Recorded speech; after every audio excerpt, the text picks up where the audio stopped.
Elijah on the mountain. Many years after David and after Solomon had died, a new king was Ahab.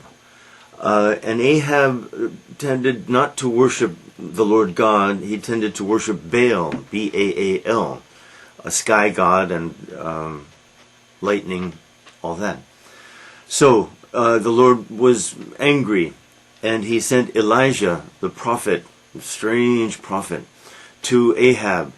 And he said to Ahab, "Come, gather together the men, the priests, the teachers, the people who worship Baal, and bring them to Mount Carmel, and I will go there too. And we will have a kind of contest and see whose God is God." Ahab was interested in this, and he said, okay. So 450 men, worshippers of Baal, priests, people of power too, went to Mount Carmel, and Elijah went. Of course, a large crowd gathered too, because they wanted to see this interesting display. So Elijah proposed, "You build an altar to Baal and call upon Baal to light the fire on the altar. I will do the same thing, and we'll see which God answers."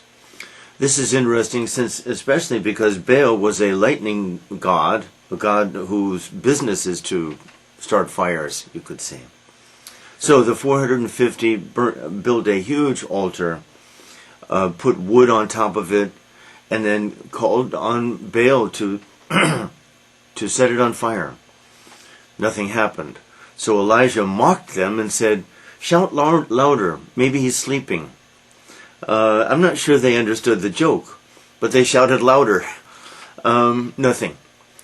Then Elijah took 12 stones, 12 the number of tribes of his people, 12 large stones, and on top of the stone he put wood and mostly wood. But then he took water, and he put water on the altar, all over the wood, and water around the this altar that he had built too, as if to say, even if it's wet, God's power is great. And then he called on God to start the fire. Boom! Lightning from the sky burned up everything. Even the water was burned. Everything was burned. And the people were amazed, and they said, "Wow, your God is God."